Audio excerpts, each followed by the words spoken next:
and gentlemen, Rise of Champions number 7 is now set for action in the flyweight division. Set to make his way down to the cage, presenting Harry Shaw. So Harry Shaw, NFM, 3-1 his record, and the only defeat was a disqualification due to an illegal knee. 2 of his finishes by way of big KO. Very dangerous young man coming into the cage. Absolutely. Originally started with Muay Thai at the age of 15, transitioned into MMA at 18, and has looked great. Coming under the tutelage of Dean Amersinger over there at NFM, and again, we know the likes of the level of fighter they're bringing through. Terry Brazier is one of my favourites, unfortunately retired now. Ed Arthur came from there as well. Just a really good skill set of fighters, but also the mentality they breathe out there shines through.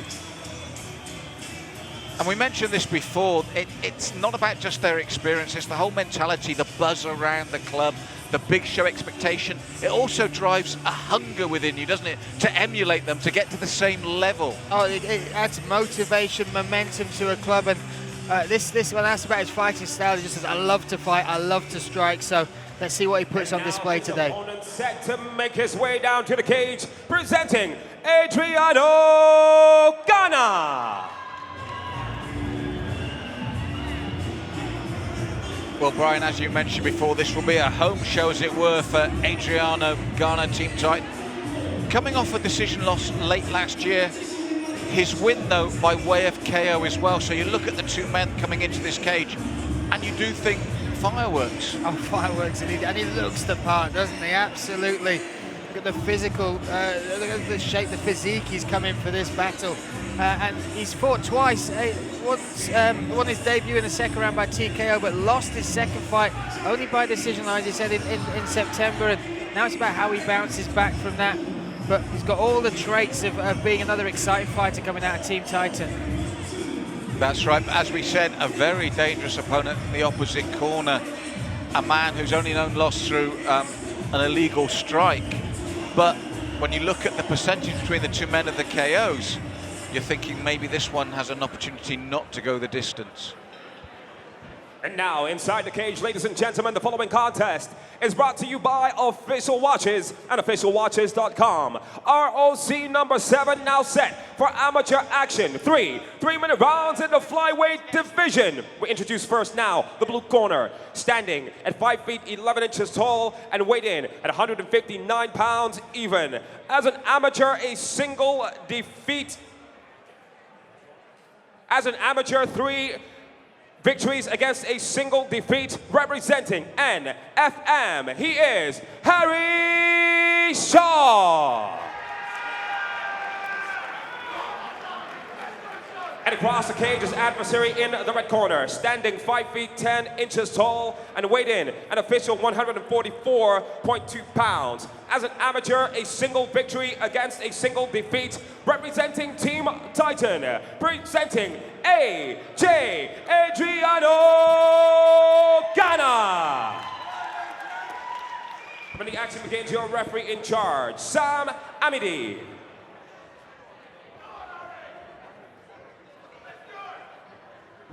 So if we look at the 2 men's records, 1-1 for AJ, 3-1 for Harry. 26, the older of the 2 AJ. Harry just 24, slightly an inch taller. But again, as we've seen tonight here at ROC, Brian, wonderful matchmaking. Really even playing field for both fighters. And this one, as I said, could be explosive. Well, I just love the 2 different demeanors we've got. We've got AJ Ganna in the white shorts and red corner, dancing away as his name's been announced, just chilling in the corner, whereas Harry Shaw in the Vale Tudo shorts in the blue corner was just stoic, just staring across the cage, waiting to be released. And let's see how they both react. Well, with Harry, you can understand that. I mean, his record, when you look at his 3 wins, he's used to putting people away. But AJ, the dexterity there, the fluidity of the movement with the kicks, good start from the red corner here. I think you nailed it with that adjective, fluidity, and he was very loose in the corner. And look at just the head movement, the way he puts his strikes together. A couple of eye-catching combinations already, and Harry Shaw is going to have to adapt and figure out the timing on that style. Oh, nice. Well, when you've got someone like Harry stood in front of you, head movement is vital. You don't want someone with the tools, give him that extra chance to tackle you, as it were. You've got to keep your head moving, you've got to keep mobile, and that's exactly what AJ's doing. Throwing with some venom as well. He might look fluid, but he's setting down these punches, but nice timing there from Harry Shaw. Oh, just a slip there, just a slip as he went to throw that high kick. Well, the thing that AJ's got to be most careful of is you're at your most vulnerable when you're throwing freely, when you're in the middle of your combinations, actually, is when you're also most vulnerable to the counter. So with someone with Harry's power, he's got to be careful. As you said, they are flowing, they are fluid combinations, but he's got to think about his defense as well. Holistically battle going on, but that's what makes it all the more intriguing. Lovely knees to the breadbasket there from AJ. And that was a solid roundhouse as well, after an uppercut attempt, so he's really taking the sting out of his opponent here, Harry, taking the fight to the striker, as it were. But I've got to say, AJ's got to be careful going back in straight lines like that all the way across the cage. That opens it up for Harry, but great combination. That uppercut has been a shot he's picked a few times, and he managed to connect on Harry, and again there. But he's really taking it to Harry. At the end of the day, these knees are thrown with real venom. He's pushing forward with combinations. Now, he is throwing caution to the wind against the striker, but at the moment, it's working for him. He's getting through with those knees. He's getting through with the punch combinations. Slightly low on that one, but exactly like you said, he's having success, and he's not just connecting with single strikes, he's coming forward with combinations, and if he misses with 1 and 2, 3 is right behind it. And that in itself can work as a defense, while your opponent is worrying about the combinations, covering up from the variety of techniques. Now, he's acknowledging the low blow. I don't think there's anything intentional. He was in the middle of those flowing combinations. It's going to happen. But what makes this so mouth-watering for me is, you know, that despite that, one shot on the counter as he's coming forward so strongly can turn this on its head. That's why we're both leaning forward now. People might not see that as the camera goes around the cage, but we've certainly changed our demeanor for this. This is holding up to be a very exciting fight. AJ is bringing a lot of flamboyancy and success with those shots, but Harry Shaw always dangerous, and that proves it. He connects there. This is big things from Harry Shaw, moving forward. And that's the thing, as you mentioned before, AJ was moving back in the straight lines. He's looking to get back now, jumps on the back with the last 10 seconds here. He's a bit high up on this, but again, eye-catching stuff. Oh, got to watch the up kicks, especially in amateur. Now, he was high, but it stopped the momentum, which is all he was interested in, I think, at the moment. What we said about Harry proved to be true. You mentioned Stoic. He stayed there in the pocket. He took those shots and then came forward with those power shots. And AJ, that was something just to get him back out of that situation. From the movement we saw before, the one flaw was that straight line going back. You can't do that with Harry. Not at all. And like you said, only one shot can change it. And even getting back to his stool there, AJ Ganna took some time to get back and slightly shaken. Let's see if we get a little look at this. This is earlier on in the fight. That was the slip. Working those knees towards that. And this clinch, very powerful clinch. He did well there, AJ. And I said that most of the time, this is what kept Harry on the defensive, the fact that he threw the multiple combinations. But the danger is when it's free-flowing, when Harry caught him clean. There's that left. Look at the legs go as well. And then the left lands again the right, and AJ goes straight back in a straight line. Now, he was lucky that last left hook didn't land, but the punches before showed he's a dangerous opponent, Harry, like that, and you've got to come off and move laterally away. Easy said than done. My head wasn't being scrambled by a left hook, but that's what you need to do. 100%, and that will give Harry Shaw a lot of confidence coming into this, and we've got to wonder how much AJ has recovered. Been so impressed with him, though. Did very little wrong across the whole opening round. I mean, the work rate and the combinations kept Harry on the back foot the whole time until that last 30 seconds. And AJ, to his credit, is doing exactly the same here in the second. But Harry will know it's like having that little equaliser in your back pocket. He knows it's there. Well, AJ has caught Harry a number of times with some big shots, but they've not been as rocked as when Harry clipped him with that left. And you can instantly see the aggression from Harry is higher.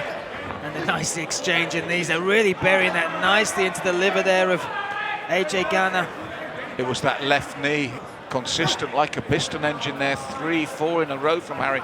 And you can just see the confidence change in the man at the beginning of the second round here. He's now the predator, he's now the one coming forward.